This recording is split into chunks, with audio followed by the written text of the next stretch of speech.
বট, পাকুড়, অশথ আর ডুমুর ফেরাতে অভিনব উদ্যোগ নিল ভারতের জলদাপাড়া জাতীয় উদ্যান কর্তৃপক্ষ।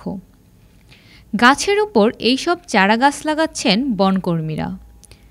ইতিমধ্যেই জলদাপাড়া জাতীয় উদ্যানের জলদাপাড়া পূর্ব, জলদাপাড়া পশ্চিম, জলদাপাড়া উত্তর, চিলাপাতা ও কোদালবস্তি রেঞ্জে বিভিন্ন গাছের উপর বট, পাকুড়, অশথ ও ডুমুরের ২০০ চারাগাছ লাগানো হয়েছে।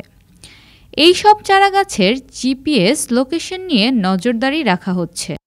এর ফলে জলদাপাড়া জাতীয় উদ্যান আরও সবুজ, আরও সতেজ হয়ে উঠবে বলে দাবি করছেন বন দপ্তর।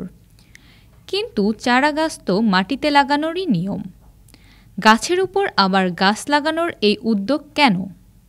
জলদাপাড়া জাতীয় উদ্যানের অধিকারীরা জানাচ্ছেন, পরিবেশের অত্যন্ত উপকারী এইসব গাছের পাতা ও ডালপালা তৃণভোজী প্রাণীদের পছন্দের খাবার।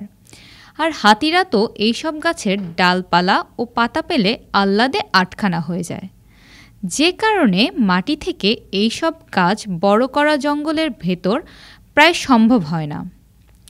সেই কারণে জঙ্গলের তৃণভোজীদের নাগালের বাইরে রাখতে গাছের উপর এইসব গাছ লাগানোর উদ্যোগ নিয়েছে বন দপ্তর। জঙ্গলে যেসব বড় বড় বটপাকুড়ের গাছ রয়েছে, সেগুলো দেখা গেছে অন্য কোনো গাছের উপর জন্মে ধীরে ধীরে বড় হয়, আশ্রয় দেওয়া সেই গাছ থেকে বড় হয়ে গেছে। প্রাকৃতিক এই নিয়মকে কাজে লাগিয়ে বনাঞ্চলে এইসব গাছের সংখ্যা বাড়ানোর উদ্যোগ তাদের। প্রকৃতির আশ্চর্য সব নিয়মকে কাজে লাগিয়ে বন দপ্তর বনাঞ্চলে এইসব প্লান্ট ম্যানেজমেন্ট করছে, যার পোশাকি নাম দেওয়া হচ্ছে টপ ট্রি প্ল্যান্টেশন।